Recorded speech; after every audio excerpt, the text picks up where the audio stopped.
আজ আমি পঞ্চম শ্রেণী আমার গণিত 83 পাতার অঙ্কগুলো সমাধান করব। এখানে বেশ কিছু খালি ঘরের অঙ্ক রয়েছে, এগুলো এক এক করে আমরা সমাধান করব। দেখো এখানে খালি ঘর রয়েছে।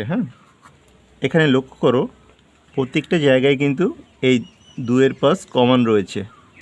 এখানে এই দুয়ের পাশ রয়েছে, এখানে দুয়ের পাশ রয়েছে, তার মানে এখানেও একটা দুয়ের পাশ হবে। আর এখানে 5-এর সাথে যেহেতু 4 রয়েছে, এখানে 2-এর সাথেও 4 আসবে। তো একইভাবে এটাও 2-এর পাশ কমপ্লিট করবে। এই 2-এর পাশ হলো এখানে গুণ, আর উপরে যেহেতু 7 রয়েছে নিচেও একটা 7 আসবে। এরপর দাগ দেখো 2-এর 7 সমান খালি ঘর বাই 14 সমান 6 বাই খালি ঘর সমান 10 বাই খালি ঘর। তো এই অঙ্কটি দেখো এখানে প্রথম ভগ্নাংশটির লব ও হর দেওয়া রয়েছে, তাহলে দ্বিতীয় ভগ্নাংশটি হবে, একটা জিনিস লক্ষ্য করো নিচে 7 হয়েছে 14, এখানে 7কে 14 করতে গেলে এটা 2 গুণ করতে হবে আমাদের মনে মনে, 7 দিনও 14। তাহলে এটা যদি 2 গুণ হয় এর উপরের সংখ্যাটাও 2 গুণ হবে। তাহলে এখানে 2কে যদি 2 গুণ করি তাহলে 2 দিনও 4। একইভাবে এখানে উপরের সংখ্যাটি দেওয়া রয়েছে, নিচের সংখ্যাটি খালি। দেখো এখানে 2 হয়েছে 6, তার মানে 2 বেড়েছে 3 গুণ। 2কে 3 দিয়ে গুণ করলে 6 করা যায়, তাহলে নিচের সংখ্যাটিকেও আমাদের 3 দিয়ে গুণ করতে হবে। তাহলে 7কে 3 দিয়ে গুণ করলে 3 7 21। এরপর দেখো উপরে রয়েছে 10, নিচে খালি ঘর, মানে 2 হয়েছে 10, 2কে 10 করতে হলে আমাদের 5 দিয়ে গুণ করতে হয়। তাহলে উপরে 5 গুণ বাড়লে নিচেও 5 গুণ বাড়বে। 7কে 5 দিয়ে গুণ করলে 5 7 35, নিচে হবে 35। এরপর দাগ দেখো 3-এর 8 রয়েছে, আর এখানে 9 বাই খালি ঘর। এখানে প্রথম ভগ্নাংশের লবটি 3 গুণ বেড়েছে, তাহলে হরও 3 গুণ বাড়বে। 8কে 3 দিয়ে গুণ করলে 3 8 24।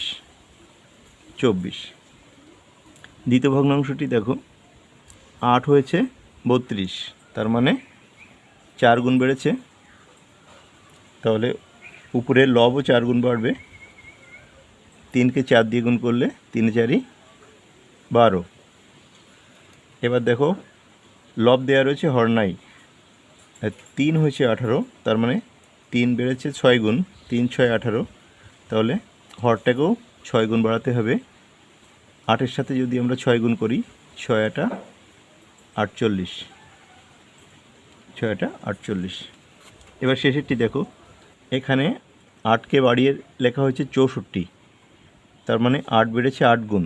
8কে 8 দিয়ে গুণ করলে 64 হয়, তাহলে উপরেরটাকেও আমাদের 8 গুণ বাড়াতে হবে। এই 3কে যদি আমরা 8 গুণ বাড়িয়ে দিই তাহলে 3 8 24। এরপর দাগ দেখো দাগে প্রথম ভগ্নাংশটির লব এবং হর দুটোই খালি রয়েছে, ও দ্বিতীয় ভগ্নাংশের লব হর দুটো দেওয়া রয়েছে। এটাকে আমরা লঘিষ্ঠ আকারে আগে প্রকাশ করে নেব। 21 22 27কে যদি লঘিষ্ঠ করি, মানে সবচেয়ে ছোট রূপ তৈরি করি, তাহলে কি হয়, এটাকেও 3 দিয়ে কাটা যায়, মানে 3 7 21, আর এটাকে 3 দিয়ে কাটলে 9। তাহলে কি পেলাম, উপরে লব পেলাম 7 আর হর পেলাম 9। এখন এই ছোট অংশটি আমরা এখানে বসিয়ে দেব, 7 বাই 9। এখন দেখো এটা খালি ঘর রয়েছে, এখানে 7 হয়েছে 28, তার মানে 4 গুণ বেড়েছে, 4 7 28, তাহলে হরকেও 4 গুণ বাড়াতে হবে। 9কে যদি আমরা 4 দিয়ে গুণ করি তাহলে কি দাঁড়ায়, 9কে 4 দিয়ে গুণ করলে 4 9 36। পরেরটা দেখো 9 হয়েছে 54, মানে 6 গুণ বেড়েছে, এটা 6 গুণ বেড়েছে, 6 9 54, তাহলে লবটাকেও 6 গুণ বাড়াতে হবে, 6 7 42।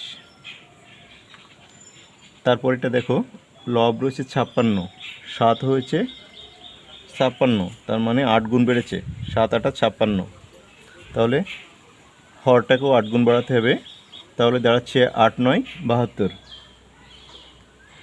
এরপর দাগ দেখো দাগেও প্রথম ভগ্নাংশটি ফাঁকা রয়েছে, দ্বিতীয় ভগ্নাংশটি দেওয়া রয়েছে, তো এটাকেও আমরা লঘিষ্ঠ আকার বের করে নেব।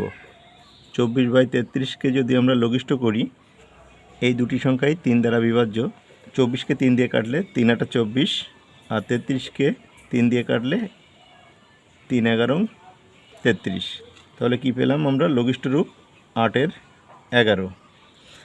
এখন প্রথম ঘরে আমরা এই অংশটা বসিয়ে দেব, 8-এর 11, আর এটা ধরেই আমরা বাকি খালি ঘরগুলো বের করে ফেলতে পারবো। এই লঘিষ্ঠ রূপ ছাড়া কিন্তু আমরা এইগুলো সঠিকভাবে নির্ণয় করতে পারবো না।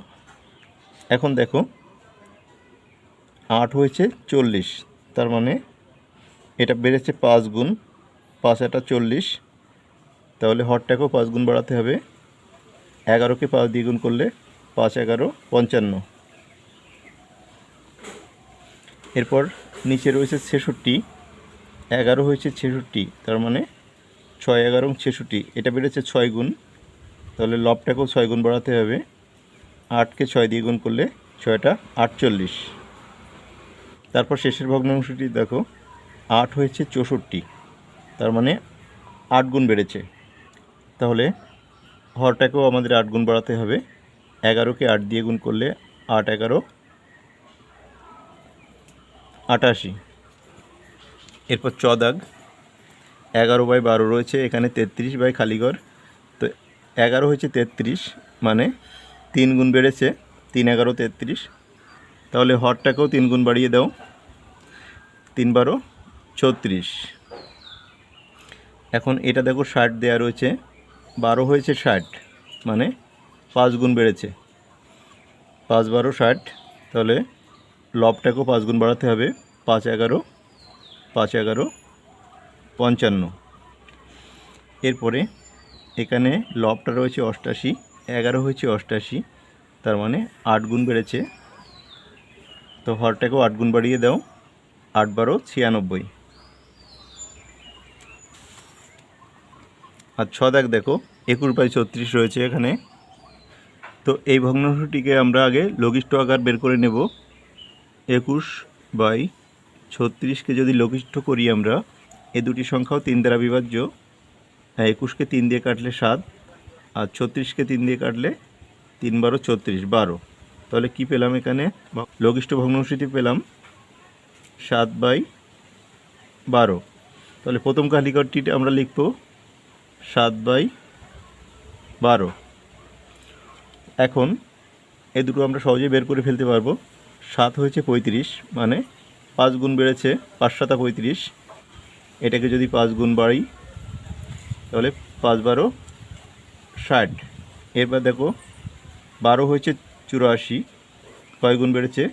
7 12 84, 7 গুণ বেড়েছে, তাহলে উপরেরটাকেও 7 গুণ বাড়াবো, 7 7 49।